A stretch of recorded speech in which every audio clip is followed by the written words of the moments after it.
আজকের আলোচনার বিষয়বস্তু হলো আকীদায়ে আহলে সুন্নাত ওয়াল জামাত এবং মাযহাব মানার গুরুত্ব। দুইটা বিষয়কে কেন্দ্র করে আমি কিছু কথা বলছি ইনশাআল্লাহ।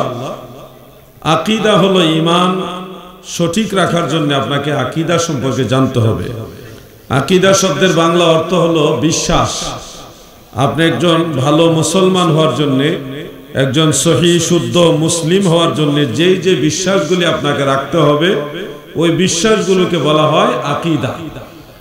আকীদা দুই ধরনের আছে। একটা হলো অস্বীকার করলে, ওই আকীদাগুলি না মানলে আপনি ঈমানদারি আর থাকবেন না, ঈমান থেকে খারেজ হয়ে যাবেন। আরেক ধরনের আকীদা আছে যেগুলি আপনি যদি অমান্য করেন, না মানেন, তাহলে আপনি কাফের হবেন না, কিন্তু মু'তিল হয়ে যাবেন, পথভ্রষ্ট হয়ে যাবেন, মানে জাহান্নামের রাস্তায় চলে যাবেন।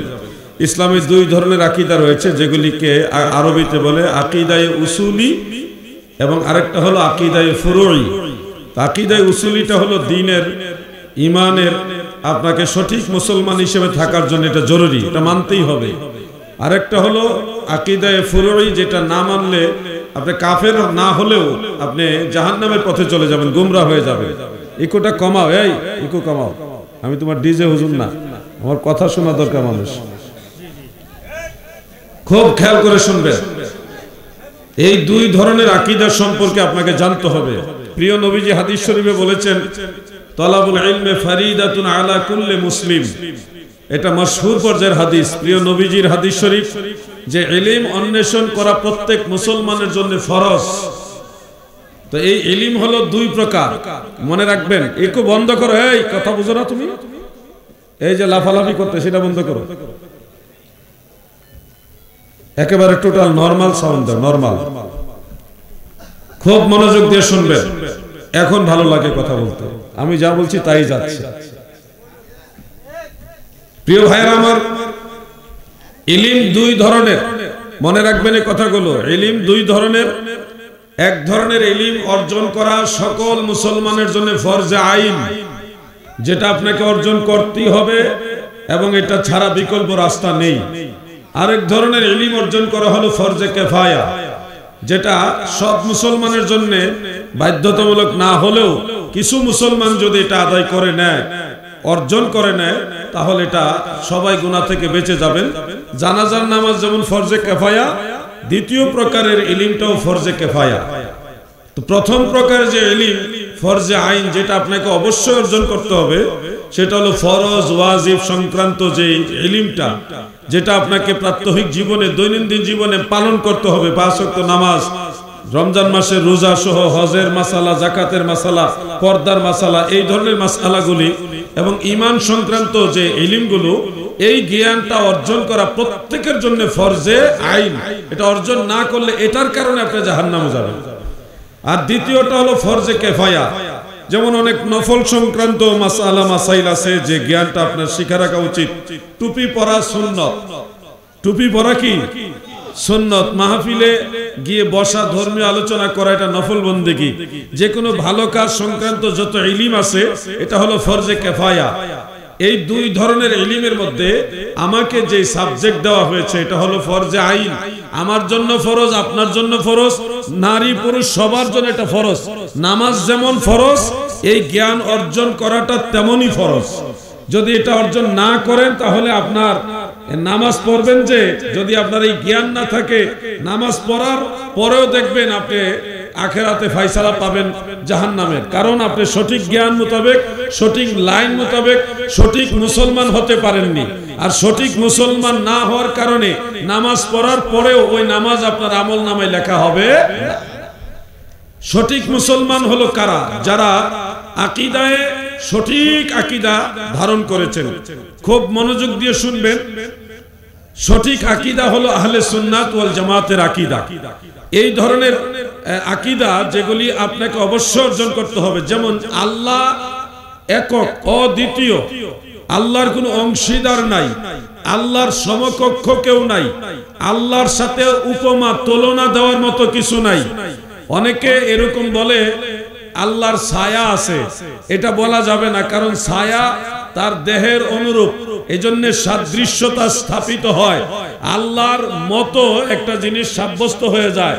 আর আল্লাহর ব্যাপার আকীদা রাখতে হবে ওয়ালাইসা কামিসলিহি শাই, আল্লাহর মতো কিছুই নাই। আল্লাহর ছায়া আছে বলা যাবে না, আল্লাহর কায়া আছে ওটাও বলা যাবে না, আল্লাহর মতো কিছু আছে এই চিন্তাই মাথায় রাখা যাবে। যেমন আল্লাহ সম্পর্কে আরেকটা আকীদা আপনাদের জেনে রাখতে হবে যে আল্লাহ আকার না নিরাকার। এই প্রশ্ন যদি আসে, কোন ক্রমে আল্লাহকে আকার বলা যাবে না।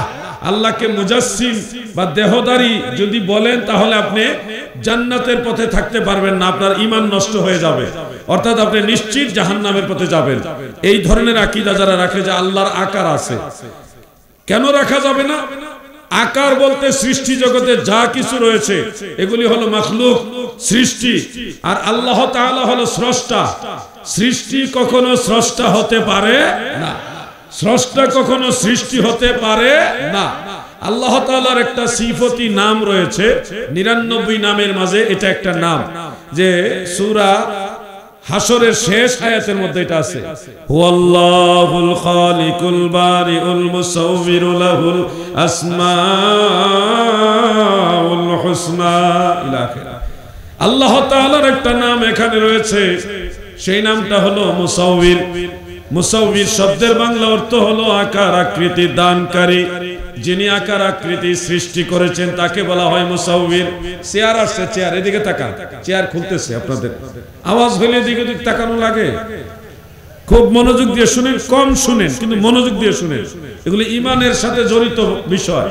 আমার মতো না, আমার চেয়ে বড় বড় ডিগ্রিওয়ালা অনেক শায়েখ পাবেন যারা আবার আল্লাহর আকার আছে এটা সাব্যস্ত করে দেন। তখন তাদের কথা মানতে গিয়ে কিন্তু আপনারা ঈমান থেকে মানে বের হয়ে যাচ্ছেন, আপনাদের আখিরাত ধ্বংস হয়ে যাবে, মৃত্যুর পরে জাহান্নাম নসিব হবে।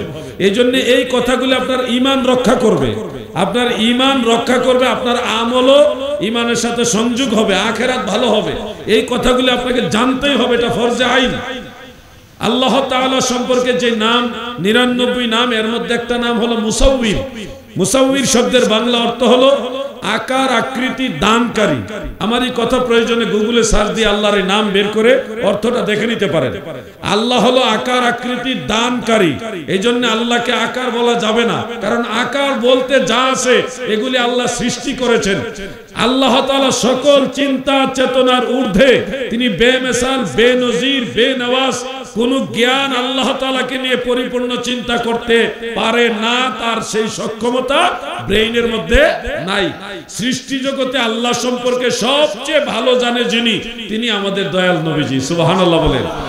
বুখারী শরীফের প্রথম খণ্ডের 7 পৃষ্ঠার মধ্যে আছে, নবীজি বলেছেন আনা আ'লামুকুম বিল্লাহ ওয়া আন্নাল মা'রিফাতা ফি'লুল কলব।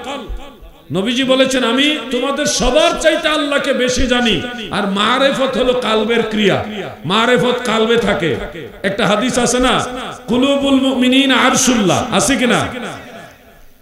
আমাদের অনেক ভাইয়েরাই বলে থাকেন যে আল্লাহর রাসূল বলেছে কুলুবুল মুমিনিন আরশুল্লাহ, মুমিন বান্দার কলব হলো আল্লাহর আরশ।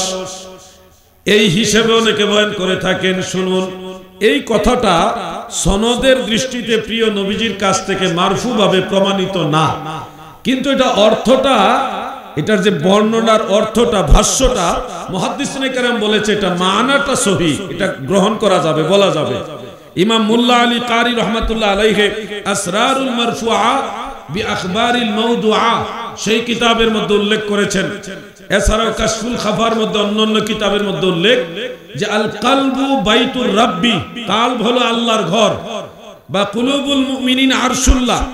এটাকে আল্লাহ রাসূলের হাদিস হিসেবে বয়ান করা যাবে, কিন্তু লফজান সনদান সাবিত না, মানান সাবিত।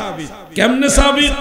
ইমাম আহমদ বিন হাম্বল রহমাতুল্লাহ আলাইহি কিতাবুজ জুহুদের মধ্যে মারফু হাদিস উল্লেখ করেছেন, যেটা মুআজামুল কবির তাবারানির মধ্যেও ইমাম আবুল কাসিম সুলাইমান তাবারানি রহমাতুল্লাহ আলাইহি উল্লেখ করেছেন। এটা মাকতুব পর্যায়ে আছে, দুইটা সনদে বর্ণিত। সেখানে উল্লেখ আল্লাহ তাআলা বলেছেন যে আসমান জমিন কোনো কিছুই আমি আল্লাহকে ধারণ করতে পারলো না। ওয়াসিআনি কলবু আব্দিল মুমিনিন, মুমিন বান্দাদের কুলুবু ইবাদিস সালিহিন, যে আমার সালেহ বান্দা যারা, মুমিন বান্দা যারা, তাদের কলব সমূহ আমি আল্লাহকে ধারণ করেছি। সুবহানাল্লাহ বলে। এই কথাটাকে মুহাদ্দিসিনে কেরাম এইভাবে লিখেছেন। ইমাম ইসমাইল আজলুনি কাশফুল খাফাতে লিখেছেন, হাফিজ ইবনে তাইমিয়া তার মাজমুআর মধ্যে উল্লেখ করেছেন, মাজমুয়ে ফাতাওয়া যেটা ওটার মধ্যে উল্লেখ করেছেন। এছাড়া মাকাসিদুল হাসানার মধ্যে ইমাম সাখাবী উল্লেখ করেছেন। মোল্লা আলী কারি রাহমাতুল্লাহ আলাইহি তিনি তার মওজুআতুল কুবরার মধ্যে উল্লেখ করেছেন যে এখানে আল্লাহ তাআলা মুমিনের কালবে ধারণ করেছেন বা আল্লাহ তাআলাকে মুমিনের কালব সমূহ ধারণ করেছেন, এটার অর্থ হলো আল্লাহ তাআলার মারিফত, আল্লাহ তাআলার মুহাব্বত মুমিন বান্দার কালবে ধারণ করেছে। সুবহানাল্লাহ বলেন। আল্লাহ নিজেই সত্তাগতভাবে মুমিনের কালবের ভিতরে ঢুকে গেছে এই অর্থে না, বরং আল্লাহর মারিফত মুমিন বান্দার কালবে ধারণ করেছে। এই জন্য বুখারী শরীফের প্রথম খণ্ডের 7 নম্বর পৃষ্ঠায় তরজুমাতুল বাবের মধ্যে ইমাম বুখারী রাহমাতুল্লাহ আলাইহি লিখেছেন, রাসূল পাকের হাদিস, বাবু কাউলিন নবী সাল্লাল্লাহু আলাইহি ওয়াসাল্লাম আনা আ'লামুকুম বিল্লাহ ওয়া আন্নাল মারিফাতা ফাইলুল কলব। মারিফত হলো কালবের ক্রিয়া, ওই যে আল্লাহর মারিফত হাসিলের জায়গা হলো কালব, এটাকে বলা হয়েছে কুলুবুল মুমিনিনা আরশুল্লাহ, আল কলবু বাইতুর রাব্বি, মুমিন বান্দার কলব হলো আমার আল্লাহ তাআলার ঘর। সুবহানাল্লাহ। আকীদা সম্পর্কে আপনাকে জানতে হবে। কেউ যদি বলে আল্লাহ নিজেই তার জাত নিয়ে আমার ভিতরে ঢুকে গেছে, তাহলে তার ঈমান নষ্ট হয়ে যাবে, তার আকীদা নষ্ট হয়ে যাবে। হ্যাঁ, আল্লাহ তাআলা সব কিছুকে বেষ্টন করে রেখেছেন। আমি আপনাদের একটা প্রশ্ন করি, আপনারা বলুন। আমাদের অনেক মুরব্বীরা বলে যে আল্লাহ সর্বত্র বিরাজমান, বলে কিনা? কি আল্লাহ তাআলা সর্বত্র বিরাজমান অনেকে বলে থাকেন। এটার দুইটা দৃষ্টিকোণ হতে পারে। এক দৃষ্টিতে বলতে পারবেন, আরেক দৃষ্টিতে বললে ঈমান থাকবে না। যেই দৃষ্টিতে বললে ঈমানই থাকবে না, আপনি মুসলমানই থাকবেন না, এটা আপনার জানতে হবে না। যদি না জানেন তাহলে কোন সময় আপনার ঈমান চলে যাবে আপনি তো নিজেও টের পাবেন না। এই জন্য মনে রাখবেন, কেউ যদি এরকম মনে করে আল্লাহ তাআলা বিজাত, আল্লাহর নিজের সত্তা সহ সব জায়গায় হাজির, তাহলে তার ঈমান থাকবে না। কারণ আল্লাহ এমন এক সত্তা যিনি কোথাও যাওয়াও লাগে না, আসাও লাগে না। যাওয়া আসা আল্লাহর শান নয়, বা কোনো কিছুরই সাধ্য নাই আল্লাহকে বেষ্টন করবে, বরং সমগ্র সৃষ্টি জগৎকে আল্লাহ তাআলা বেষ্টন করে রেখেছেন। এটা কোরআনের আয়াত, ইন্নাহু বিকুল্লি শাইইন মুহীত, নিশ্চয়ই তিনি সব কিছুকে বেষ্টনকারী। বুঝতেছেন নি ভাইজান? বোঝা যায়নি কথাগুলো? আকীদা বুঝতে হবে। আল্লাহ মহান সত্তা, তাকে ধারণ করার ক্ষমতা কারো নাই, বরং আল্লাহ তাআলা সব কিছুকে বেষ্টন করে রেখেছেন বিসিফাত। আল্লাহর রহমত দ্বারা, কুদরত দ্বারা, সামাওয়াত দ্বারা, বাসারত দ্বারা, আল্লাহ তাআলার সিফত দ্বারা সব কিছুকে বেষ্টন করে রেখেছেন। এই জন্যই কোরআন শরীফে বলা হয়েছে ওয়া হুয়া মাআকুম আইনামা কুনতুম, তিনি তোমাদের সাথে আছে যেখানেই তোমরা থাকো। এই যে কথাটা, এটা অর্থ হলো আল্লাহর সাহায্য, আল্লাহর দয়া, আল্লাহর মায়া, আল্লাহর কুদরত, আল্লাহর সামাওয়াত, বাসারত, রহমত, আল্লাহর সিফত দ্বারা সব কিছুকে আল্লাহ বেষ্টন করে রেখেছেন। আল্লাহ নিজেই আবার আপনার কাছে চলে আসছে এরকম না, বরং আল্লাহর রহমত দ্বারা আপনাকে বেষ্টন করে রেখেছেন, আল্লাহর সাহায্য দ্বারা বেষ্টন করে রেখেছেন। দাদু, যদি আল্লাহর জাত নিয়ে সব জায়গায় হাজির এই আকীদা রাখেন, তাহলে আপনি ঈমানদারই থাকবেন না। ওয়াহাবি আর সুন্নির মধ্যে ঝগড়া হয়, হয় কিনা ভাই? কি নিয়ে ঝগড়া হয়? অনেক কিছু নিয়ে। এর মধ্যে একটা গুরুত্বপূর্ণ বিষয় হলো ওয়াহাবি সুন্নির ঝগড়া। আমি যে কথাগুলি বলবো বাংলাদেশে আলহামদুলিল্লাহ আমি গৌরব করে বলবো, আল্লাহর উপর ভরসা করে বলবো যে কোনো আলেম এটা নিয়ে দ্বিমত করার ক্ষমতা নাই ইনশাআল্লাহ। যদি আলেম হয়, আর যদি বাংলা কিতাব পড়ুয়া আলেম পাস কোনো মতে একটু মোল্লা মৌলবী হয়ে, এরা আমার কথা বুঝবে কিনা সন্দেহ আছে। আল্লাহকে কেউ যদি বিজাত হাজির বলে, তাহলে সে ঈমানদারি থাকবে না। আমরা সুন্নিরা নবীকে হাজির নাজির বলি, কি বলি কিনা? আর ওনারা তারা বলে যে আমরা হাজির নাজির বলে শিরিক করতেছি, আল্লাহর সমান বানায় ফেলছি। আল্লাহর সমান বানায় ফেলছি যে ধারণা আপনি রাখছেন যে আল্লাহ সর্বত্র হাজির নাজির, নবীকে হাজির নাজির বললে শিরিক হয়ে যায়, নবীকে আল্লাহর সমান বানায় ফেলা হচ্ছে। ভাই, আপনার এই দৃষ্টিভঙ্গি চেঞ্জ করতে হবে। আল্লাহ তাআলা সব জায়গায় হাজির। যদি আপনি বলেন যে আল্লাহর জাত সহকারে সর্বত্র আল্লাহ হাজির, তাহলে আপনি আহলে সুন্নাত ওয়াল জামাত থেকে খারেজ, নিঃসন্দেহে আপনি জাহান্নামে যাবেন। বলবেন আলাউদ্দিন জিহাদি সাহেব এটাকে আপনার বানানো কথা, আমার কথা না, এটা আহলে সুন্নাত ওয়াল জামাতের সব কিতাবে পাবেন। যেমন ইমাম আবুল মনসুর মাতুরিদি রহমাতুল্লাহ আলাইহির একটা কিতাব আছে, ওটার নাম শারহু ফিকহিল আকবার, আশা করি এলাকার আলেম ভাইদের ঘরে আছে। মোল্লা আলী কারি রহমাতুল্লাহ একটা না, ইমাম আবুল মনসুর মাতুরিদি রহমাতুল্লাহ আলাইহির লেখা, এটা বেশি দিন আগের না, প্রায় 1100 বছরের আগের কিতাব।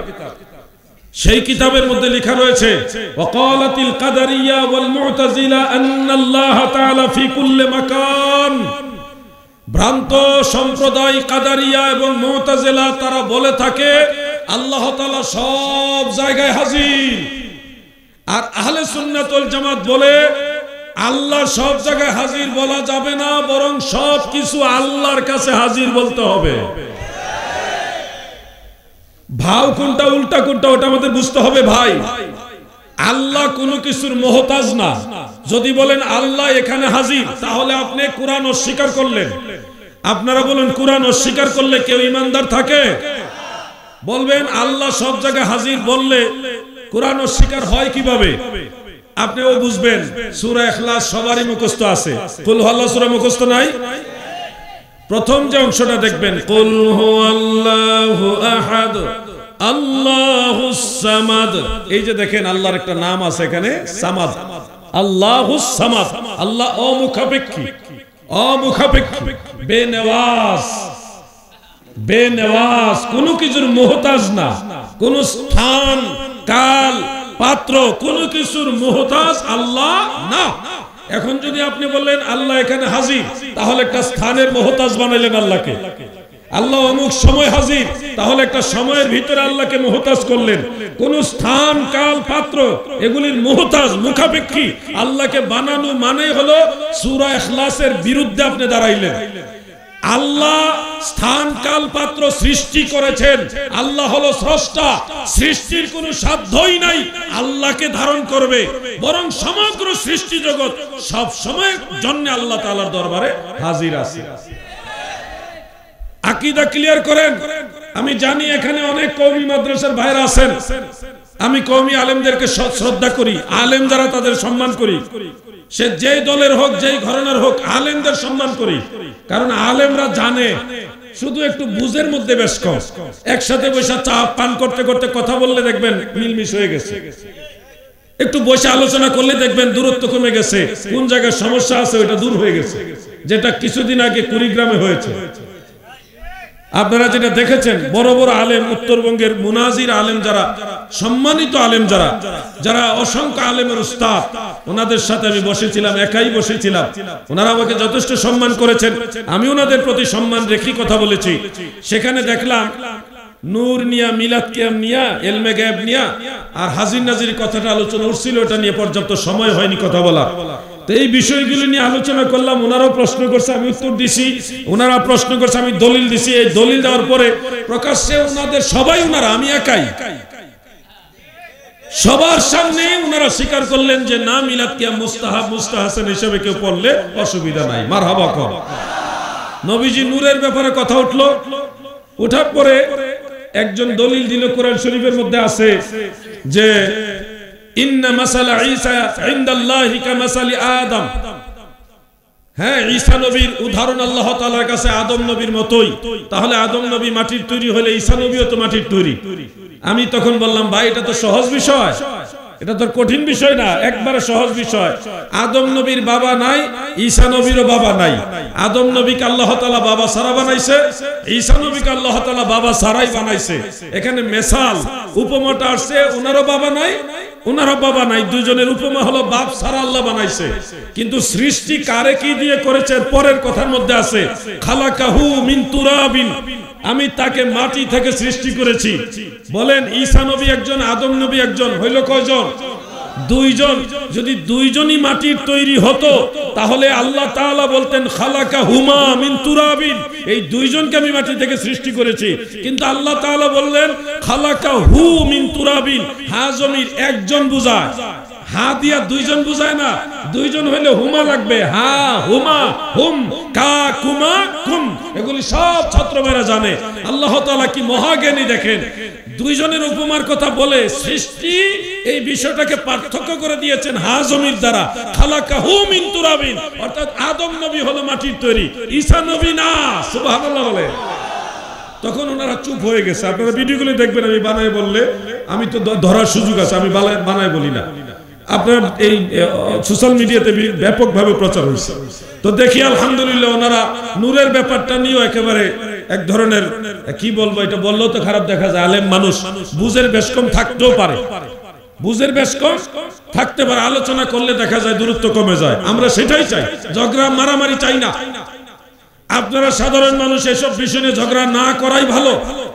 আপনারা ঝগড়া না করে আমরা আলেমদেরকে একসাথে একবেলা ভাত খাওয়ান, একসাথে আমরা বসি, একটু চা নাস্তা খাই, কথাবার্তা বলি, 10-15 মিনিট আধা ঘন্টা বসলে দেখবেন অনেক কিছু সমাধান হয়ে গেছে। মারামারি করলে আমরা করি, আপনারা করেন না। কথা বুঝতে পারছেন? আমরা শান্তি চাই। ইসলাম আপনাকে আমাকে সংঘাত শিখায়নি, মারামারি শিখায়নি। ইসলাম বলেছে শান্তির কথা। তো সেই ইসলামের ভিতরে থেকে যদি আমরা একজনের আরেকজনের মাথায় বাড়ি দেই, তাহলে তো ইসলামের মূল শিক্ষা আমার ভিতরে ঢুকলো না। আজকে হিন্দুর দোকানের মিষ্টি চলে বেশি, হিন্দুর দোকানের দই চলে বেশি। কি মিথ্যা কথা বলতেছি নাকি? মুসলমানের দোকানের দই মিষ্টির তুলনামূলক কম চলে কেন? আপনি যদি এখানে যত মানুষ আছেন, আমাদের এলাকার সম্পর্কে আমি আইডিয়া করে আপনাদের সাথে একটু ধারণা করে বলতেছি। যদি আপনাকে বলি আপনাদের মাধবপুরের সবচেয়ে ভালো দই মুসলমানের দোকানের দই, এটা কি হয়? হয় না। কেন? আমাদের আস্থা নাই। কেন? তারা তো মুসলমান, আমাদের নিজের ধর্মের লোকের উপর আমাদের আস্থা নাই। কারণ 2 নম্বরই করলে আপনারাই করেন। বিধর্মীরা আমাদের কাছে আস্থার মধ্যে চলে আসছে, কারণ তারা 1 নম্বর করে। অরিজিনাল বিষয়টা বলার উদ্দেশ্য হলো ইসলামের মূল শিক্ষাটা আমরা মুসলমান হওয়ার পরও আমাদের মাঝে। বাবার সম্পত্তি ভাইয়ে পায়, বোনেও পায়, পায় কিনা ভাই? এটার আওয়াজ কম হয়েছে। বাবার সম্পত্তি ভাই যেমন পায়, বোনেও পায়, অথবা ভাইয়ের সম্পত্তি মাইরা দিছে, বোনের সম্পত্তি মাইরা দিছে, প্রতিবেশীর সম্পত্তি দখল করছে। এই ধরনের মামলা মুকদ্দমা থানার ভিতরে হিন্দুদের বেশি হয় না মুসলমানের বেশি হয়? তার মানে কি মুসলমানরা তাদের ধর্মের আইন কানুন মুখে মুখে মানে, বাস্তবে নাই। এই জন্য আমরা তো ইসলামের মূল শিক্ষা থেকে অনেক দূরে আছি। আল্লাহ এবং আল্লাহ রাসূল যে শিক্ষা দিয়ে গেছে, এই শিক্ষা থেকে আমরা অনেক দূরে সরে গেছি, যার কারণে তো এত সমস্যা। যাক, বেশি কইলে আবার আপনারা সবাই মনে করেন আমার উপরে খেপে উঠবে। এই যে মসজিদের মাইক চুরি হইল, মসজিদের গ্রিল চুরি হইছে, মসজিদের আরো পাপোশ থেকে শুরু করে যা কিছু আছে সব চুরি হইছে। মসজিদের ভিতরে ফ্যান আছিল, ফ্যান চুরি হইছে। এই মসজিদে আগুন জ্বালাইলো, কুরআন শরীফের মধ্যে আগুন দিল। এগুলি কারা করছে? জিন ফেতনিরাইরা করছে, না হিন্দুরা করছে, না মুসলমানরা করছে? মুসলমানরা করছে। কেমন মুসলমান তারা? মাথায় বিশাল সুন্দর বিশাল টুপি, মারাত্মক দাড়ি। এখানে আপনাদের যে দাড়ি আসছে বড় দাড়ি ওনাদের। আপনারা তো কাটা পাঞ্জাবি পরছেন, ওনারা গুল পাঞ্জাবি পরে আসছে, রুমালও পরে আসছে। এত বিশাল বিশাল বুজুর্গরা ইসাই মসজিদের মাইক চুরি করে, ফ্যান চুরি করে, কোরআনে আগুন জ্বালায়, মসজিদের পাপোশও আগুন জ্বালায় চুরি করে। তাহলে বোঝা যাচ্ছে কি টুপি দাড়ি জুব্বা এই সব থাকা সত্ত্বেও ইসলামের মূল শিক্ষা তাদের মাঝে নাই। আমি কি আপনাদের বিরুদ্ধে বলতেছি নাকি? সবাইকে মানতে হবে। শুনুন, একটা সুই যদি আমার কাছ থেকে উনি নেয়, অথবা ওনার কাছ থেকে আমি একটা সুই নিয়েছি পরে আর দেইনি, হাসরের ময়দানে এটারও বিচার হবে। আপনারা মনে করেন না যে দুনিয়াতে আইছি আমার ক্ষমতা, আমি যা ইচ্ছা তাই করব। পাগলা, চিন্তা করো না, সময় হলে তোমাকে নিয়ে যাওয়া হবে। যেমনি ভাবে তোমার আগের মানুষদেরকে নেওয়া হয়েছে, তোমাকেও নেওয়া হবে। আমরা কেউ একেবারে চিরঞ্জীব নই। এই দিন না, আরো দিন আছে। এই দিনে টেনে নিবে সেই দিনের। একটা সুই যদি কেউ কারো কাছ থেকে নেয়, ফেরত না দেয়, এটার বিচার হবে হাসরের ময়দানে। আর সেখানে মসজিদের মাইক চুরি করলো, ফ্যান চুরি করলো, মুর্শিদপুর দরবারে দান বাক্স নাই, টাকাও পায় নাই, ওখানে দান বাক্স নাই। আমি গেছি কয়েকবার। তো এই যে চুরি যারা করতেছেন, ওই এক কলেজ আরেক কলেজের কম্পিউটার চুরি করে নিতেছেন, চেয়ার চুরি করে নিতেছেন, বড় বড় মসজিদের ইমাম সাহেবরা বালিশ চুরি করে নিতেছে, বড় ইমাম সাহেবরা হাঁস মুরগি চুরি করে নিতেছে। এত সোজা মনে করছেন যে আল্লাহ তাআলা কিছুই বলবেন আপনাকে? আমি বড় দুঃখে আজকে একটা ছোট্ট ভিডিও বার্তা দিলাম যে কিছুদিন পূর্বে মুর্শিদপুর দরবার থেকে যারা গরু চুরি করেছেন, ছাগল চুরি করেছেন, হান্ডি পাতিল সহ বিভিন্ন জিনিস চুরি করেছেন, এই ধরনের ইমাম এবং খতিবদের পিছনে কি আপনারা নামাজ পড়েছেন? মানে ওই শেরপুর এলাকার মানুষদের জিজ্ঞাসা করছে, তাদের ইমামরা খতিবরা মসজিদ মাদ্রাসার ফ্যান চুরি করে, গরু চুরি করে, তাদের মসজিদের খতিবরা ছাগল চুরিও করে, আবার তাদের পিছনে গিয়া তারা বড় দাড়ি নিয়া মুক্তাদি হইয়া আল্লাহু আকবার। কোথায় যাচ্ছে? আমি আপনাদের মনোরঞ্জনের জন্য কথা বলছি না, আপনাদের শিক্ষার জন্য বলতেছি। শুধুমাত্র দাড়ি রাখলেই হবে না, দাড়ি রেখা টেবিলের নিচ দিয়া ঘুষ নিয়ে যদি বলেন যে টাকা গণে নেওয়া সুন্নত, টেবিলের নিচ দিয়া লেনদেন হয়েছে, এই টাকা গণে নেওয়া কি সুন্নত? কোথায় গেছে মানুষের হাল? আমি এগুলি বানায় বলতেছি নাকি? যত এই মোবাইল মাস্টার আছে সবাই এগুলি জানে। আপনারা অরিজিনাল যে ইসলামের শিক্ষা ওইটার ভিতরে আসেন, নাইলে শান্তি পাবেন না, দুনিয়া তো পাইবেন না, মরার পরে তো পাইবেনই না। সত্যিকার ইসলামের ভিতরে আসতে হবে, তাহলে সংঘাত কমে যাবে, ঝগড়া কমে যাবে, মারামারি কমে যাবে, দূরত্ব কমে যাবে, শান্তি হবে।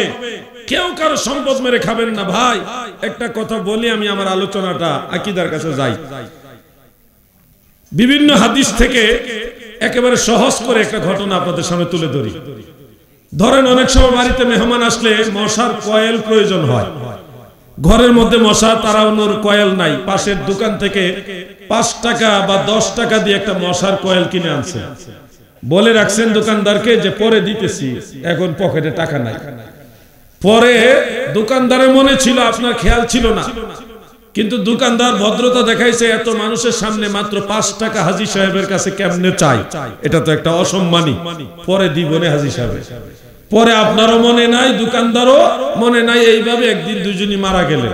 হাসরের ময়দানে হাজী সাহেবকে আল্লাহ তাআলা ওই মিজানের পাল্লায় আমলনামা মাপ দেওয়ার পরে বলবে, তোমার তো অনেক নেকি, অনেক হজ করছো, যাকাত দিছো, দান সদকা করছো, নামাজ করছো, বড় তাসবিহ তাহলিল, কত ওয়াজ মাহফিল করছো, করাইছো, ভালো অনেক আমল আছে, তোমার সওয়াব বেশি, যাও জান্নাতে যাও। এই হইল সওয়াব, এই হইল গুনাহ। সওয়াব বেশি, এইজন্য তুমি জান্নাতে যাও। হাজী সাহেব বড় আনন্দের সাথে জান্নাতে রওনা দিবে। ঠিক ওই সময় 5 টাকা পাওনাদার ওই দোকানদার সামনে এসে দাঁড়ায় বলবে, হাজী সাহেব গো, আমার 5টা টাকা দিলেন না, দিয়া যান। পরের হক এমন মারাত্মক জিনিস ভাই, এটার বিনিময়ে আপনার কাছে যা চাইবে তাই দিতে হবে। এই 5 টাকার কয়েলের জন্য আপনাকে পুনরায় আল্লাহর আদালতে তোলা হবে। এর বিনিময়ে তুমি কি চাও? এখন ওই লোক যদি দেখে আপনার 12 আনা আমল নিলে সে জান্নাতে যেতে পারবে, তাহলে 12 আনাই চাইবে। যদি দেখে আপনার 8 আনা আমল, 50% আমল নিলে জান্নাতে যেতে পারবে, সে আপনার 50% আমল চাইবো, মানে জান্নাতে যাওয়ার জন্য যা দরকার তার এটা সে চাইবে। বুঝানোর জন্য বলছি, ধরেন তার আমল একেবারে কম, যার কারণে আপনার 12 আনা আমল চাইলো আল্লাহর কাছে, আল্লাহ আমার 5 টাকার বিনিময়ে 12 আনা আমল দেন, আমি যেন জান্নাতে যেতে পারি। তখন 12 আনা মাইনাস করা হবে, দিতে আপনি বাধ্য। দেওয়ার পরে আপনারও তো গুনাহ আছে, 16 আনা আমল থেকে যদি 12 আনা মাইনাস হয়, আর আছে 4 আনা, 100% থেকে 75% মাইনাস, এখন 25%। এটা আবার গুনাহ তো আছে, এখন নতুন করে আবার মাপ দেওয়ার পরে ধরা পড়বে এইবার গুনাহ বেশি, সওয়াব কম। বলেন ঠিকানা কোথায় হবে? জাহান্নাম। তখন বাধ্য হয়ে ওই হাজী সাহেব এত নেকি করার পরও জাহান্নামে যাবে। দাদু, আমি আপনাদেরকে জোর করে কথা মানাইতে পারবো না, যদি নিজের থেকে আপনারা না মানে। আপনাদেরকে বলছি, আমি নিজেও মানার চেষ্টা করি, আপনারাও চেষ্টা করেন, যে 5 টাকার মশার কয়েলের কারণে যদি এই দশা হয়, আপনারা তো জানেন কে কি করেন, আমি জানি না, আল্লাহ জানে। আপনারাও তো জানেন যে কি করছেন না করছেন।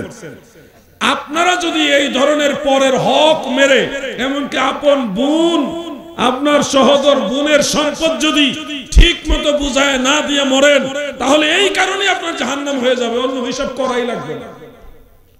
আর যারা কলেজের চেয়ার চুরি করছেন, কম্পিউটার চুরি করছেন, না কইয়া লয়ে গেছেন মারামারি কইরা, মুর্শিদপুর দরবারে ফ্যান লাইট লয়ে গেছেন, হ্যাঁ যেটা পাইছেন লয়ে গেছেন, আপনারা মনে রাখেন, অপেক্ষা করেন আখিরাতের এই কঠিন বিচারের অপেক্ষা করেন।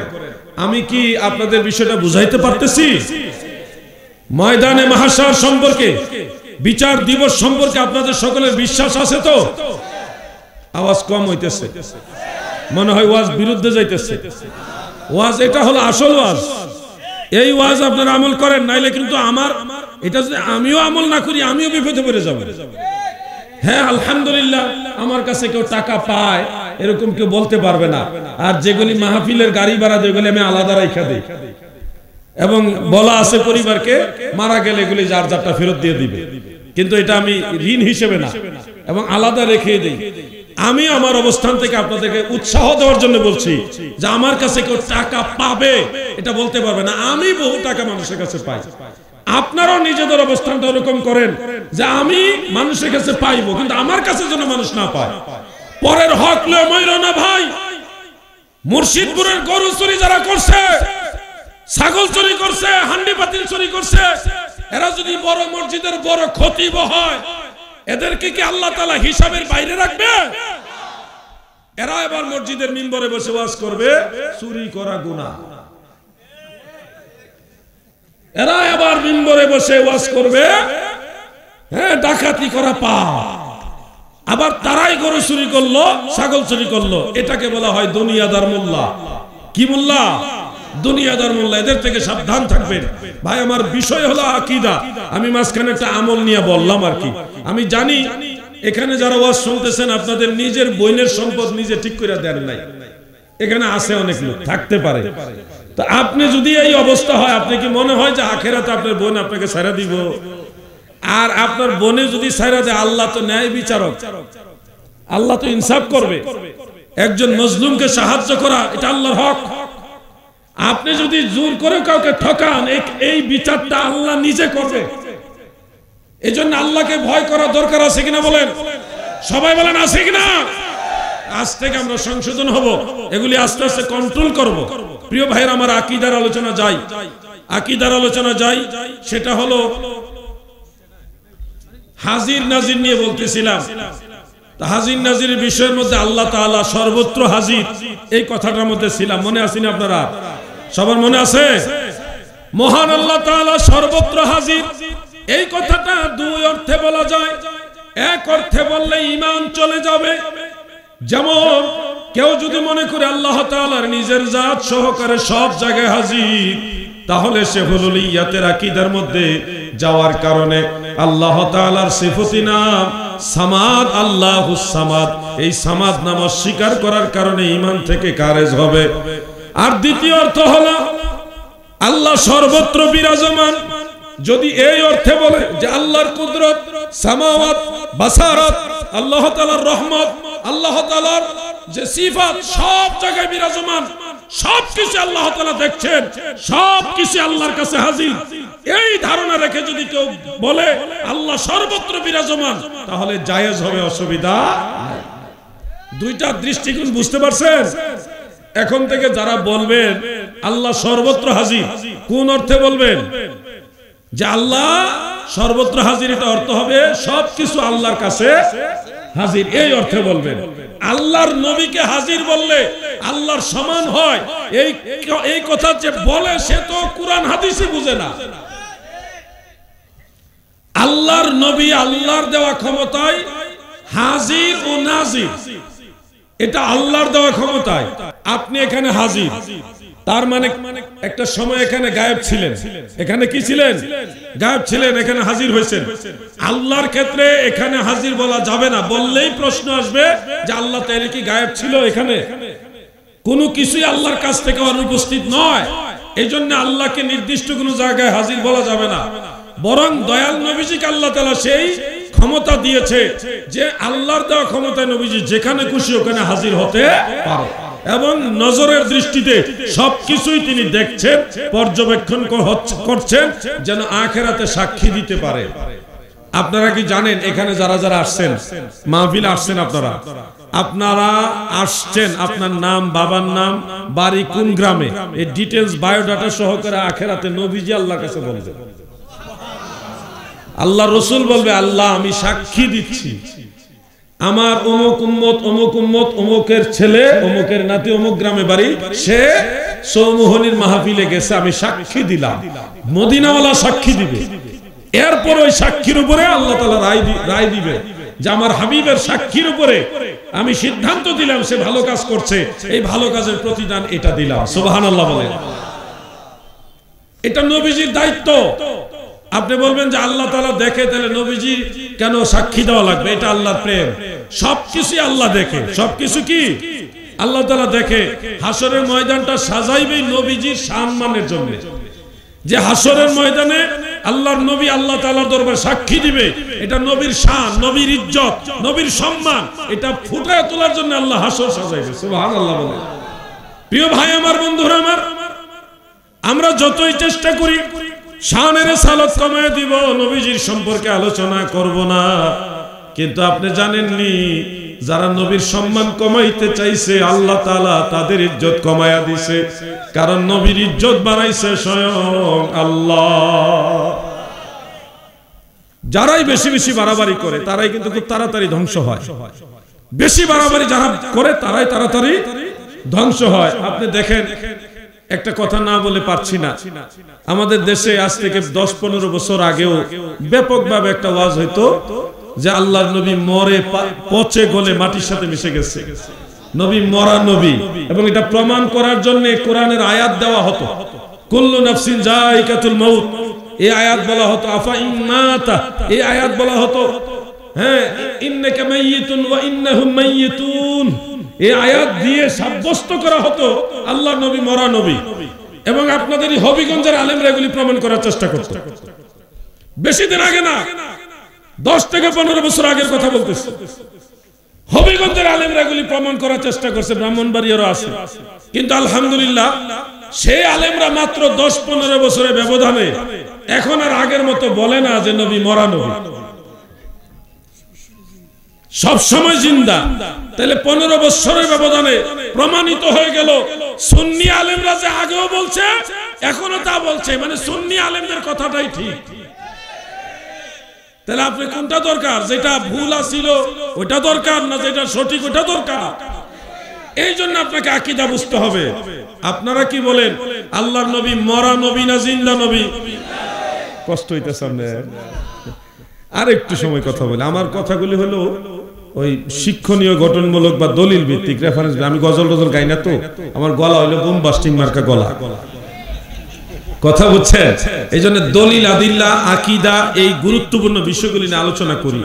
রাজশাহীতে গেলে শুধু নমাজের মশলা জিগা, এইটা এমনে না হেটা হেমনে, মানে কেমনে এমনে আদবার মোনা হেমনে কি করব, আমিন জুড়ে কইব না আস্তে কইব, এগুলি জিগায় রাজশাহীতে গেলে।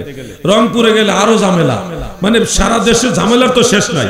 তো এই আমাদের বৃহত্তর সিলেটে, ব্রাহ্মণবাড়িয়া, কুমিল্লা, চট্টগ্রাম, এই অঞ্চলে আবার আকীদার গুরুত্ব বেশি। ওই পাশে আবার আকীদা বুঝে না, ওই পাশে বুঝে পীর মুরিদি মানে কারা আর পীর মুরিদি মানে না কারা।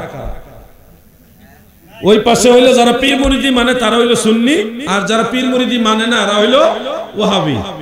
এই গ্রুপ দুইটা, ওইদিকে ফুরফুরা এক গ্রুপ আর আহলে হাদিস হলো আরেক গ্রুপ। আর আমাদের এই সিলেট, চট্টগ্রাম, এই পুরা এই বেল্টের মধ্যে কিন্তু মানুষ ধর্মীয় বিষয় বুঝে, সূক্ষ্ম সূক্ষ্ম বিষয় বুঝে। ওই সাইডের অনেক ছোটখাটো নরমাল আলেমদেরকে আমরা এই ফুলা বাইরে দলিল দিয়ে বাইরে সোজা করে লইতে পারবে, এমন এমন এক্সপার্ট তারা। ওই যে এই এলাকার মানুষ ধর্ম চর্চা করে বেশি, আকীদার চর্চা করে বেশি, এই জন্য তাদের সাথে ঈমান আকীদার ব্যাপারে জ্ঞানে আমাদের এই অঞ্চলের মানুষ আগায় রয়েছে। ওই দিকের মানুষ আবার সহজ সরল, এত ভেজাল বুঝে না। আমি একবার বাহাসে গেলাম, ইয়েতে নীলফামারীর পার্বতীপুরে, এটা দিনাজপুরে পড়ছে, পার্বতীপুর দিনাজপুর, মানে নীলফামারীর সৈয়দপুর থেকে একটু সামনেই হলো পার্বতীপুর। বাহাস কি নিয়ে, মিলাদ কেম নিয়ে বাহাস। তা আমি এক গাড়ি কিতাব নিয়ে গেলাম, 2 জন আলেম সহকারে, সুন্নি আলেম নিয়ে এক গাড়ি কিতাব নিয়ে গেলাম। যখন এলাকায় ঢুকছি বাহাস হলো জোহরের পরে বিকালে, আর আমরা চলে গেছি সকালে। কিতাব নিয়ে যখন ঢুকছি এলাকায়, সারা এলাকা লাড়াছাড়া করে গেছে, ওরে আল্লাহ রে কত কিতাব।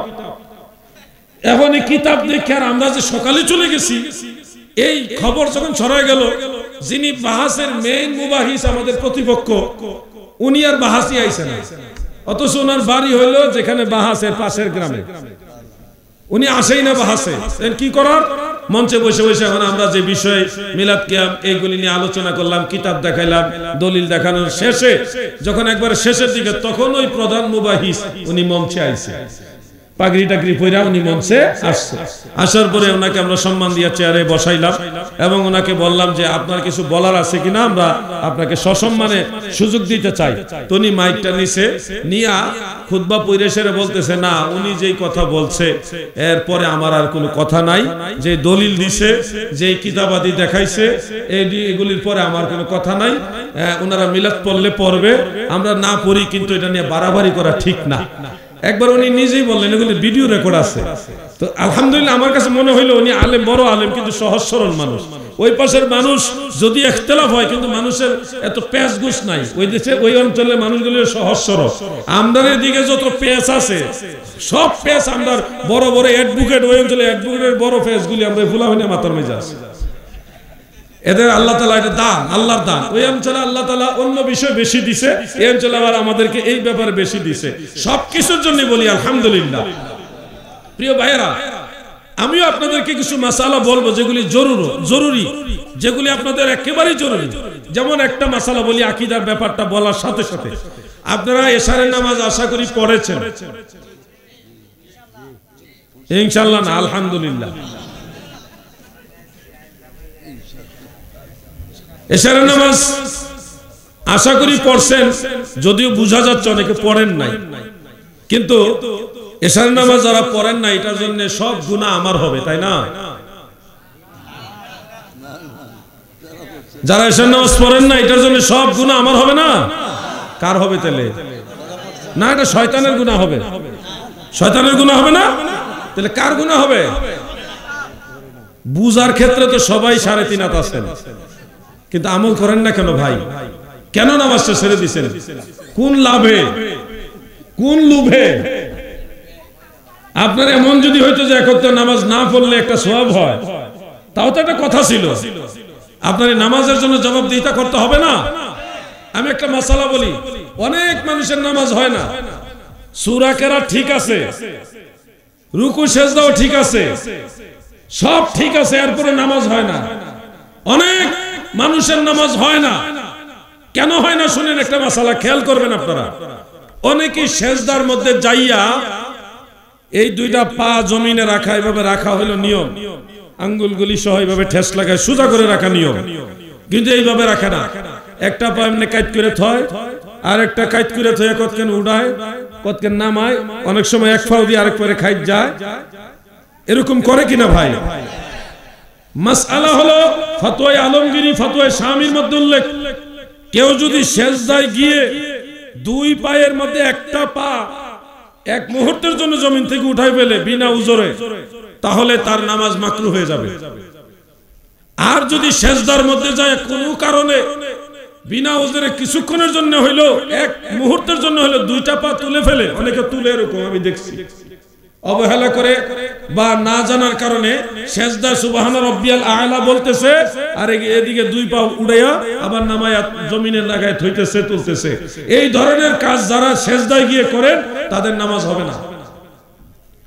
সূরা ফাতিহা, সূরা বাকারা দিয়ে যদি নামাজ পড়েন, তাও নামাজ হবে না, কারণ আপনার সেজদার শর্ত ভঙ্গ হয়ে গেছে।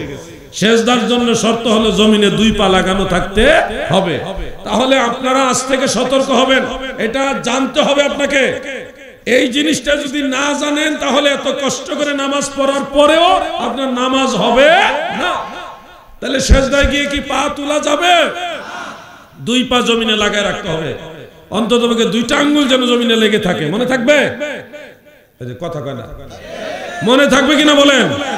আচ্ছা, আমি একজনকে জিজ্ঞাসা করি, আচ্ছা আপনার ধরতাম না, জান ওই যে মোবাইল নিয়ে বসে রয়েছেন আপনার পাশে যিনি আছে, এই যে ভাইজান আপনি দাঁড়ান একটু কষ্ট করে বলেন, সেজদার সময় কি পা জমিনে লাগানো থাকবে না তুলবেন?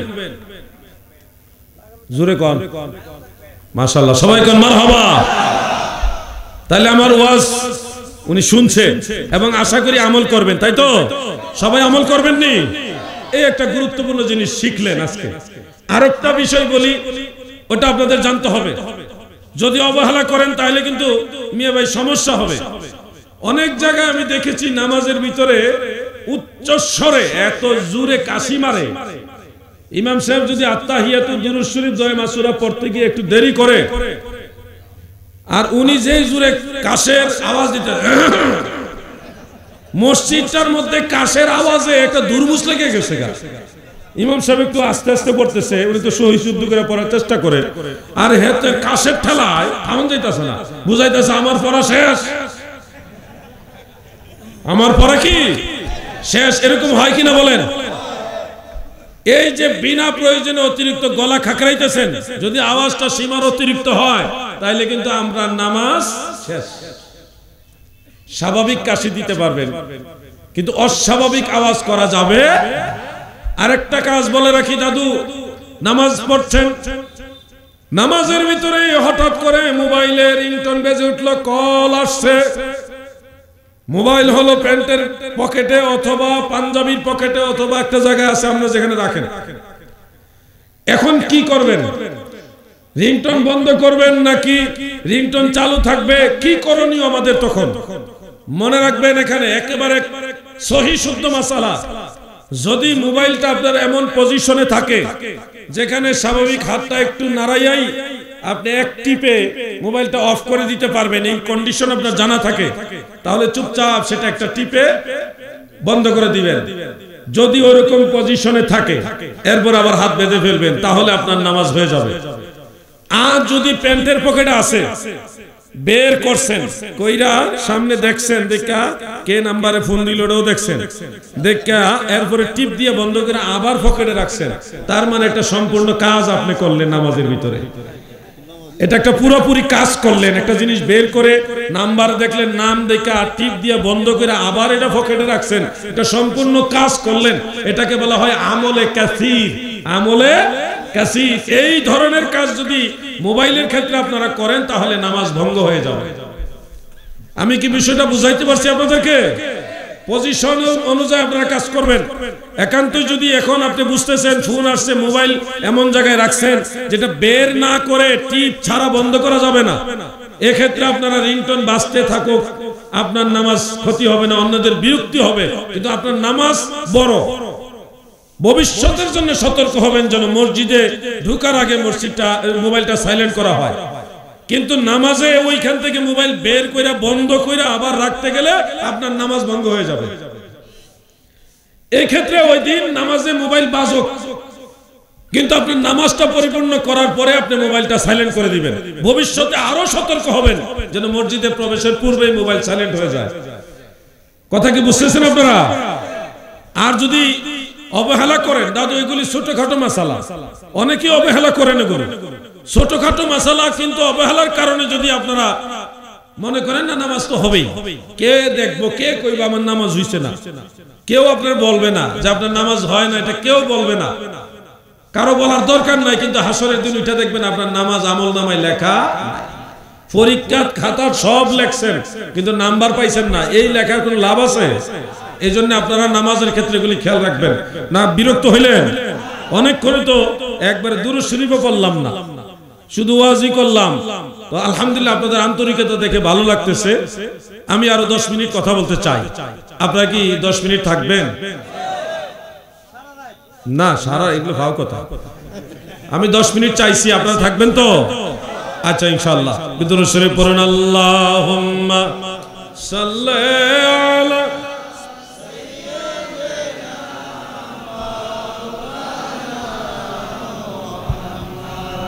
ওয়ালা আলি সাইয়্যিদিনা। আমার দাদু ভাইরা গো, আরেকটা মাসআলা বলে দেই, চেয়ারে বসে আমাদের অনেক চেয়ারম্যান নামাজি আছে, এইখানেও আছে। চেয়ারে বসে যারা মসজিদে নামাজ আদায় করেন, আপনাদের জন্য এই মাসআলাটা জানা দরকার। কারণ হলো আমার সাবজেক্ট, ওই সাবজেক্টের ভিতরে এটা আছে। কারণ সাবজেক্টের ব্যাপক সাবজেক্ট।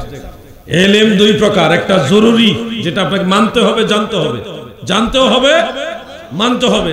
ওই হিসাবে আমি চেয়ারে বসে মাসালাটা বলে আমি আলোচনা শেষের দিকে যাব। খুব মনোযোগ। অনেক মুরব্বী বাবারা অথবা অনেক ধনাঢ্যশীল ব্যক্তিরা অথবা অনেক ক্ষমতাসীন ব্যক্তিরা, তিনারা ওই ধরনের কারণে চেয়ারে বসে মসজিদে নামাজ আদায় করেন সাধারণ অসুস্থতার দোহাই দিয়ে। এই জন্য চেয়ারে বসে মাসআলাটা নিয়ে আলোচনা করার প্রয়োজন হয়। মনে রাখবেন দাদু, আল্লাহর রাসূল সাল্লাল্লাহু আলাইহি ওয়াসাল্লাম তিনি বলেছেন নামাজ তিন সিস্টেমে পড়া যাবে। সহিহ বুখারী এবং সুনানু নাসাইতে হাদিস উল্লেখ। এক সিস্টেম হলো দাঁড়ায় নামাজ পড়তে হবে। যদি দাঁড়িয়ে নামাজ পড়তে আপনি সক্ষম না হন, তাহলে মাটিতে বসে নামাজের কায়দা নামাজ পড়তে হবে। নামাজের কায়দা যদি বসতে না পারেন, এক্ষেত্রে মাসআলা হলো আপনি চার জানু হয়ে বসবেন, এইভাবে হাসন পেতে বসবেন, এইভাবে। আর যদি ওইভাবে বসতে আপনি সক্ষম না হন, কিবলামুখী হয়ে পা দুইটা সামনের দিকে লম্বা করে বসে মাটিতে বসে নামাজ পড়বেন। এটা দ্বিতীয় পদ্ধতি। যদি বসে নামাজ পড়তে সক্ষম না হন, তখন আল্লাহর রাসূল বলেছে আপনি কিবলামুখী হয়ে মাটিতে শুয়ে নামাজ পড়বেন, বিছানায় শুয়ে নামাজ পড়বেন। এই তিন পদ্ধতি প্রিয় নবীজি বলে গেছে। এখন চেয়ারে বসার মাসআলাটা আসলো। মনে রাখবেন, চেয়ারে বসে মাসালা তখনই পড়তে পারবেন যখন আপনি এমন অসুস্থ যে আপনি নিজে নিজে বসতে পারেন না, বসলে উঠতে পারেন না, অথবা ডাক্তার আপনাকে বলেছে যে আপনি রুকু সেজদা এগুলি সরাসরি করবেন না, করলে আপনার এই ক্ষতি হবে, শারীরিক এই ক্ষতি হবে। ওই যদি পরামর্শ থাকে, সেক্ষেত্রে আপনি চেয়ারে বসে নামাজ পড়তে পারবেন। তবে এখানে শর্ত আছে। নামাজের 13টা ফরজ। কয়টা ফরজ? 13 ফরজের মধ্যে এক ফরজ হলো নামাজে কিয়াম করা, দাঁড়িয়ে নামাজ পড়া। এখন আপনারা যদি রুকু করেন, সেজদা করেন, এটা আপনার অসুবিধা ডাক্তার বলছে, কিন্তু আপনি দাঁড়িয়ে হেঁটে হেঁটে মসজিদে গেছেন, তার মানে আপনার দাঁড়াতে কোনো অসুবিধা নাই। অতএব আপনি ওই অসুস্থ রোগী হিসেবে চেয়ারে বসে নামাজ পড়তে পারবেন, কিন্তু কিয়াম করা আপনার জন্য ফরজ। সবাই যখন দাঁড়াবে, ইমাম সাহেব যখন দাঁড়াবে, আপনিও সবার সাথে কাতারে দাঁড়াইবেন। রুকুর সময় আপনি চেয়ারে বসে ইশারায় রুকু করবেন, সেজদার সময় চেয়ারে বসে ইশারায় সেজদা করবেন। এটা হলো ওই ধরনের অসুস্থতা যদি আপনার থাকে তখন। কথা কি বুঝতেছেন? যদি আপনি মনে করেন না সবাই দাঁড়াইছে তো আমার কি হয়েছে, আমিও বসে রুকু সেজদা বসে করলে দাঁড়ায়টা আমি বসে করে নি, তাহলে হবে না, ফরজ তরক হয়ে যাবে। ফরজ তরক হইলে নামাজ হয়। আরেকটা হাল হলো আমেরিকা, লন্ডন, কানাডা, অন্য কোন রাষ্ট্রে যাচ্ছেন, প্লেন যুগে বিমানের ভিতরে নামাজের সময় হয়ে গেছে, অথবা ট্রেনের ভিতরে অথবা বাসের ভিতরে কোন যানবাহনের মধ্যে নামাজের সময় হয়ে গেছে, কিন্তু নামাজের কোনো আলাদা জায়গা নেই। এমন পরিমাণ যাত্রী ট্রেনে, যে নামাজের যে বগি, ওখানে গিয়ে নামাজ পড়া আসতে আর যাইতে আপনি আহত হয়ে যাবেন। এমন যদি কন্ডিশন থাকে, সেক্ষেত্রে আপনি যে সিটে, যে চেয়ারে বসে আছেন, ওখানে নামাজ আদায় করবেন। দাঁড়ানোর সুযোগ থাকলে দাঁড়াইবেন, না থাকলে ওই অবস্থায় আপনি নামাজ আদায় করতে পারবেন। এটা হলো ওজরের মাসআলা, ওই সময়ের জন্য মাসআলা, সব সময়ের জন্য না, কন্ডিশনের উপরে মাসআলা। বুঝতে কষ্ট হচ্ছে আপনাদের? সাধারণ অসুস্থতা, ডাক্তারও বলে নাই যে আপনি রুকু সেজদা করতে পারবেন না, আপনার এমন কোন অস্বাভাবিক রোগও নাই, হেঁটে হেঁটে মসজিদে গিয়েই মসজিদের চেয়ারটা খুঁজতেছেন, চেয়ারটা করে লয়ে গিয়ে নামাজ পড়ে ফেলছেন, ভাইজান আল্লাহ তাআলা আপনার উযর বিহীন এই চেয়ারম্যান নামাজ কবুল করবে। কষ্ট করে দেখবেন ফলাফলে কোনো মার্ক পান নাই, মানে কষ্ট হয়েছে, পরিশ্রম করছেন, খাতায় লেখছেন, কিন্তু নাম্বার পাইছেন না। এরকম পরিশ্রম করে লাভ আছে? তাহলে আমরা কি চেয়ারে নামাজ পড়বো সবাই, তাই না? সবাই মাটিতে বসে নামাজ পড়েন, অসুস্থ হইলে মাটিতে বসে নামাজ পড়বেন, ওখানে বসে আল্লাহর কাছে বলবেন আল্লাহ আমার শক্তি দেন, আমি আপনার সেজদা দিতে চাই, আমার এই কপাল আপনার জন্য জমিনে ঠেকাইতে চাই, আল্লাহ আমার শক্তি দেন। আল্লাহ তাআলা বান্দার দোয়া কবুল করে।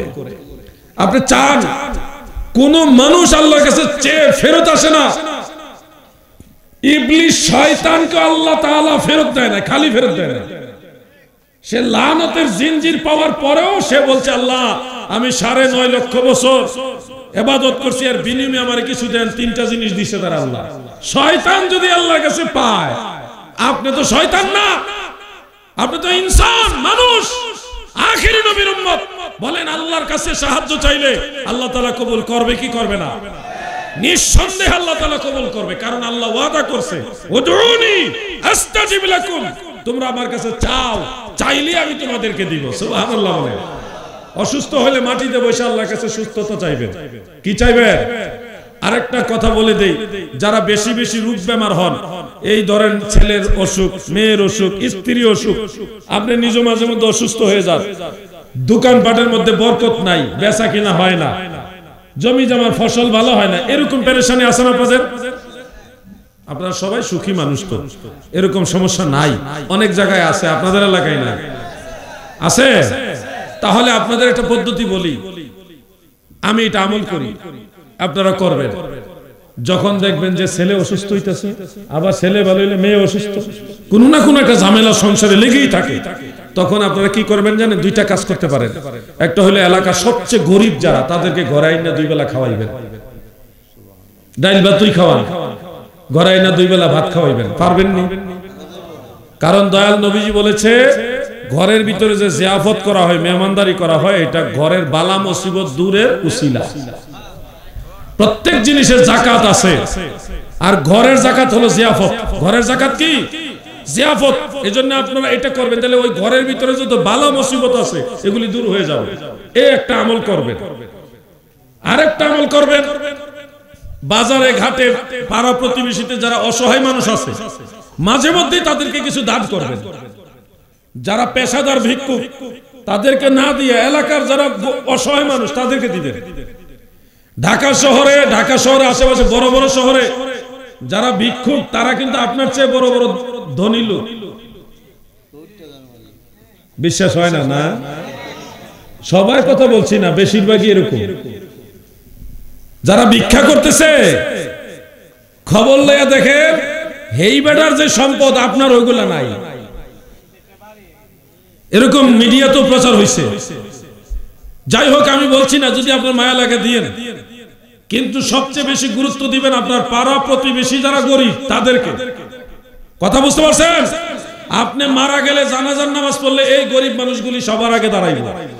আপনার কবর জিয়ারত করলে এই গরিব মানুষ যারা আপনার প্রতিবেশী, তারাই সে কবর জিয়ারত করবে। এজন্য গ্রামবাসী, এলাকাবাসী তাদেরকে সবচেয়ে বেশি সাহায্য করবেন।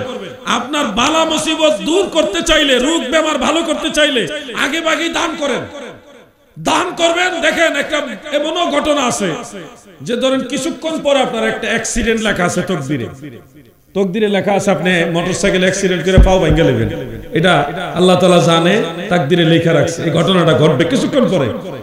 এর আগে যদি আপনি ধরেন পকেটে টাকা নাই, 50 টাকা একজন গরিব মানুষকে দান করছেন, এই নাও কিছু খাইও নাও, বা 100 টাকা দিয়ে বলছেন 1 কেজি 1.5 কেজি চাল নিস নে, এইটা দিয়ে মোটরসাইকেলে উঠছেন, ওই দানের খাতিরে তকদিরের খাতা থেকে আপনার অ্যাক্সিডেন্টের বিষয়টা আল্লাহ কাইটা দিবেন। আমি এগুলি বানাই বলতেছি না, হাদিস থেকে বলতেছি, আমি একেবারে সহজ ভাষায় বলতেছি আপনাদেরকে। এই জন্য দান সদকা করবেন। আমি নিজে আমল করার চেষ্টা করি, ভুল ত্রুটির ঊর্ধ্বে আমি না, আমি চেষ্টা করি, আপনারাও চেষ্টা করেন, দেখবেন ভালো থাকতে পারবেন। আল্লাহ তাআলা সবাইকে ভালো রাখুক, বলেন আমিন। মহব্বতে বলেন আমিন। দাদু, মাযহাবের ব্যাপারে যেহেতু বিষয়ের মধ্যে মাযহাব কথাটাও আসছে, এজন্য মাযহাব নিয়ে কয়েকটা মিনিট কথা বললে আপনারা কি বিরক্ত হবেন? একটু জিকির করুন, লা ইলাহা ইল্লাল্লাহ, মাশাআল্লাহ, লা ইলাহা হক, লা ইলাহা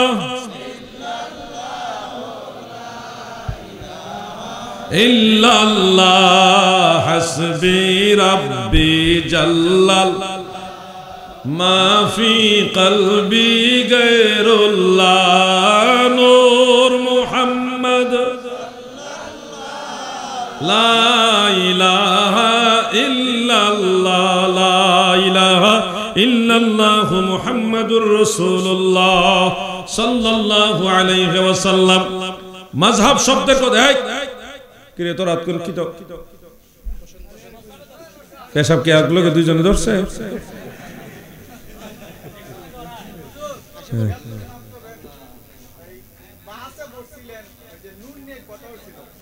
আচ্ছা একটু পরে নিতেছি আপনারটা, আপনি বন বন আমি একটু পরে লইতাছি, মাযহাব নিয়ে কথাটা কইয়া লই। এরপরে আজকে কমিটি যদি উপস্থাপক বলছে কাগজে লিখে হেরার কাছে দিতেইব, আমি ওনাদের প্রতি সম্মান রেখে বলতেছি না, আমি কাগজ লাগতো না, আজকে ডাইরেক্ট নিব। তবে আমার শর্ত একটা, আদবের সাথে প্রশ্ন করবেন, আদবের সাথে প্রশ্ন করবেন, আপনার প্রশ্নটা আমি সম্মানের সাথে নিব। আবার যদি প্রশ্ন রাজনৈতিক প্রশ্ন করেন, আওয়ামী লীগ এটা করছে গেল লেগে, বিএনপি এটা করছে গেল লেগে, তার প্রশ্ন আমি উত্তর দিতে যেমন আইছি না। আমি রাজনীতির কোনো আলোচনাই করি না, কোনো মাহফিলই করি না। কথা বুঝতে পারছেন? এজন্য কেউ বলতে পারবো না যে আমি বিএনপির প্রশংসা করছি, আওয়ামী লীগের প্রশংসা কখনোই করি না। একবার শুধু ওই মসজিদের ব্যাপারে একটু আলোচনা করছিলাম, 560টা মসজিদ নিয়ে, এতে আমার অনেকে কয় এমনে হেমনে। তা আমি ভালো কাজের প্রশংসা করি, কিন্তু কোন দলের দালালি করি না। রাজনীতি জিনিসটা আমার পছন্দ না, সত্য কথা যেটা, আমি কোন রাজনীতি পছন্দই করি না। কারণ নোংরামি যত প্রকার সব রাজনীতি দলে আছে। আমি জানি নেতৃবৃন্দ আপনারা বেজার হবেন, কিছু করার নাই, এটাই ঠিক কথা। আমি এদিকে যাব না, কোন রাজনৈতিক প্রশ্ন করবেন না, এটা আগে বলে রাখলাম। এমন প্রশ্ন করা যাবে না যেটা আজগুবি, শিক্ষণীয় না, ধর্মীয় না। নূহ নবীর নানির বাপের নাম কি, এই ধরনের প্রশ্ন আমারে করছে। আমার একদিন কমলাপুর রেলওয়ে স্টেশনে, মানে গাড়ি ঘোড়া বন্ধ, ট্রেন চলে, আমি ভাবলাম যে গাড়ি যেহেতু যাইতে পারবো, ট্রেনে মাহফিলে যাবো। উত্তরবঙ্গে মাহফিলটা ছিল ইয়াতে জামালপুরে। ট্রেন স্টেশন গেছি, ট্রেনের যে ড্রাইভার আছে না, কি জানে বলে আমি জানি না ওনাদেরকে, ওই ড্রাইভার লাভ দিয়া নামছে আমার দেখে, লাইকে আপনি আলাউদ্দিন চিহাদি না? আমি কই জি। আপনি কই যাবেন? আমি তো বললাম জামালপুর যাবো। আপনি কে? আমার বাড়ি জামালপুর।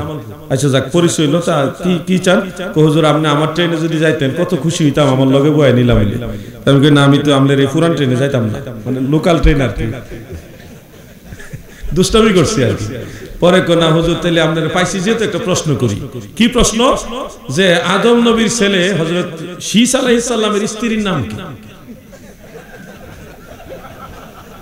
আদম নবীর ছেলে নবী শীস আলাইহিস সালামের স্ত্রীর নাম কি? এটার একটা কাহিনী আছে তো। ওই আদম আলাইহিস সালাম সব সন্তানরা জোড়ায় জোড়ায় জন্ম হয়েছে, এক ছেলে এক মেয়ে, এক ছেলে এক মেয়ে। এই শীস নবী শুধু আলাদা জন্ম হয়েছে, ওনার ভাগে কোনো মেয়ে নাই। ওই যে জোড়ায় জোড়ায় সন্তান হয়েছে, এই জোড়ার মেয়ে বোন আরেক ভাইয়ের সাথে বিয়ে হয়েছে, ওই জোড়ার মেয়ে এই ভাইয়ের সাথে বিয়ে হয়েছে, পাল্টাপাল্টি করে। কিন্তু শীস নবীর ভাগে কোনো বোন পড়ে নাই, বিয়ে করার মতো কোনো মেয়ে নাই। তাহলে উনি বিয়ে করলো কার? এবং যারা বিয়ে করছে তার নাম কি? এটা ব্যাপার আছে না? ওই জন্যই ড্রাইভারের, ট্রেনের ড্রাইভার আমার এই প্রশ্ন করছে। আমি তখন কইলাম, আপনি ট্রেন চালাই চালাই তো চিন্তা করে। পরে আমার জানা ছিল, আলহামদুলিল্লাহ আমি কইছি। তো এখানে কাহিনীও একটা আছে, নাম জানি না করবেন কি। ওনার নামটা বলে দিছে, আপনি বলে দিয়ে, হযরতে উজাইরা আলাইহাস সালাম। উনি একজন জান্নাতি হুর ছিলেন, দুনিয়ার কোন মহিলা ছিল না, জান্নাতি একজন হুর ছিলেন। ওনাকে বাশারিয়াতের গুণ দিয়া একজন নারী হিসেবে আল্লাহ তাআলা পাঠাইছে। কেন পাঠাইছে, কি দিয়া পাঠাইছে, এর কাহিনী আছে। আমি এত ওয়াজের এদিকে যাইতাছি না। তো আপনারা এই ধরনের প্রশ্ন করবেন না প্লিজ, শিক্ষণীয় প্রশ্ন করবেন। এইগুলির দিকে আমি সামনে সময় দিব। মাযহাব নিয়ে কয়েক মিনিট কথা বলতে চাই। আমাদের অনেক যুবক ভাইরা আছেন, মাযহাব জিনিসটা এখন মানতে চায় না। তারা বলে মাযহাব কেন মানবো, সরাসরি কোরআন মানবো, সহিহ হাদিস মানবো, মাযহাব মানার দরকার কি? অথবা এইভাবে বলে কোরআন হাদিস থাকতে মাযহাব মানবো কেন?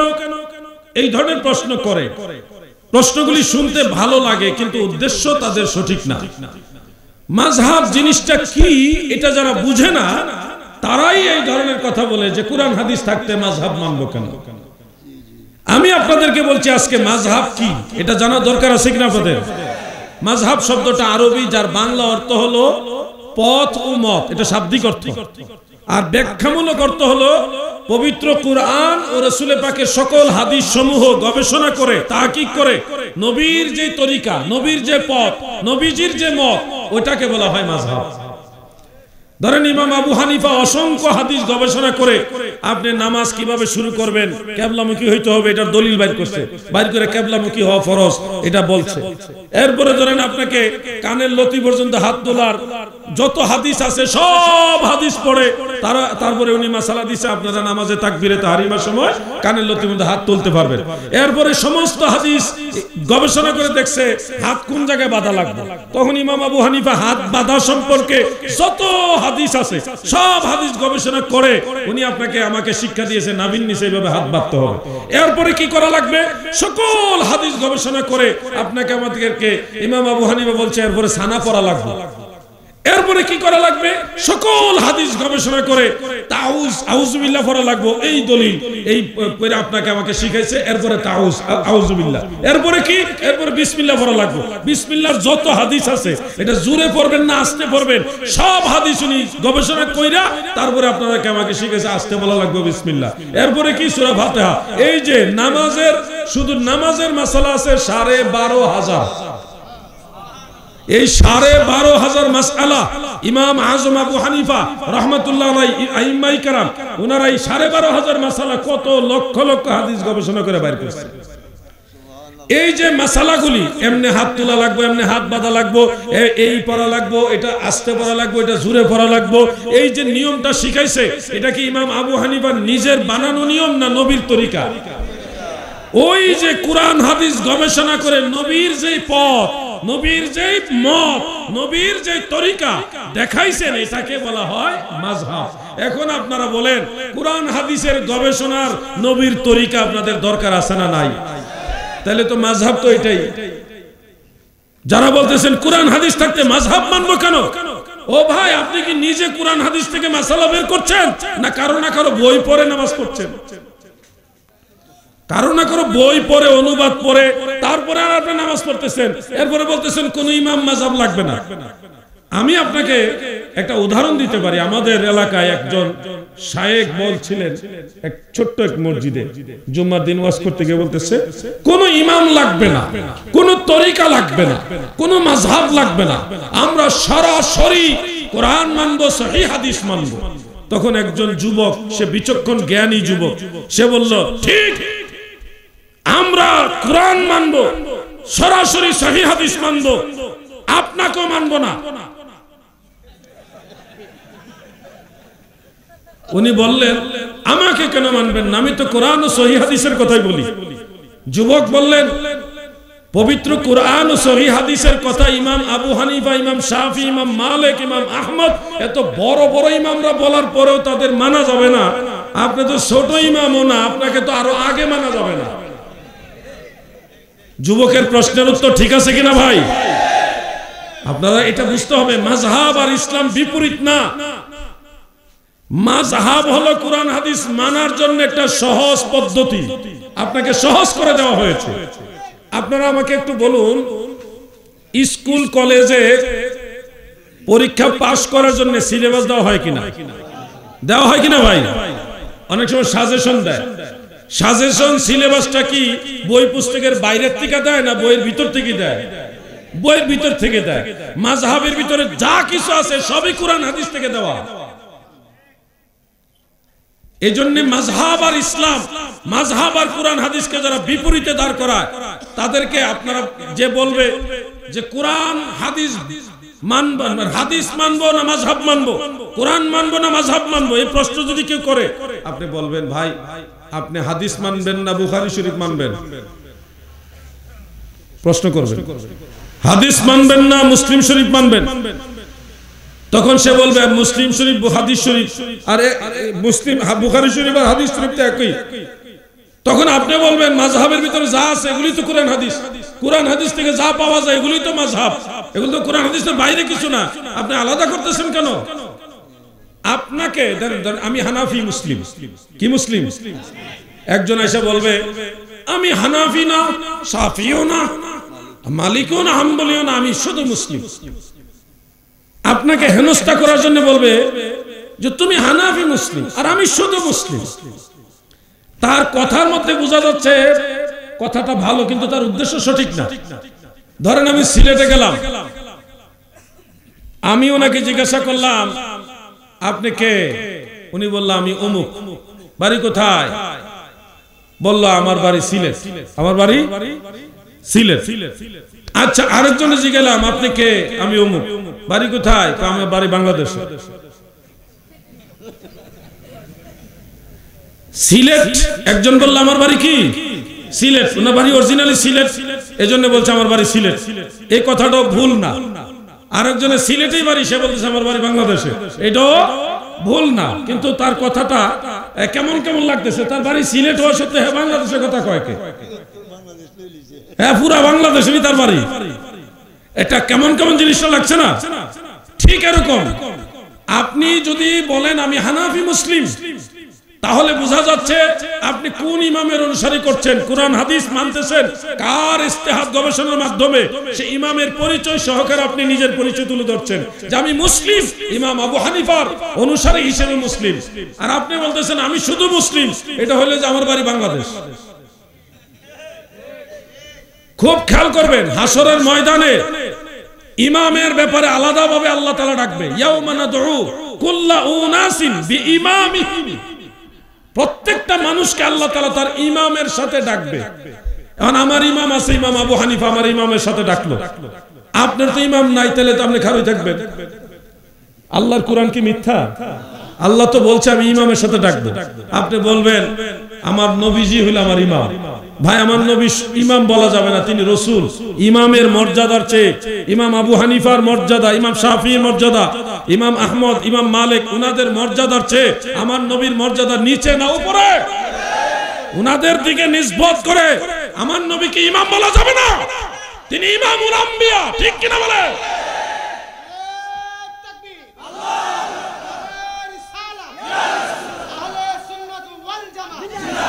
আমি বলতেছি আমার ইমাম আবু হানিফা, আপনি ইমাম আবু হানিফা রহমতুল্লাহের কাতারে আইনা দাঁড়া করাইছেন আল্লাহ রাসূলকে, আমার ইমাম মুহাম্মদ সাল্লাল্লাহু আলাইহি ওয়াসাল্লাম। বুকা নাকি আপনি?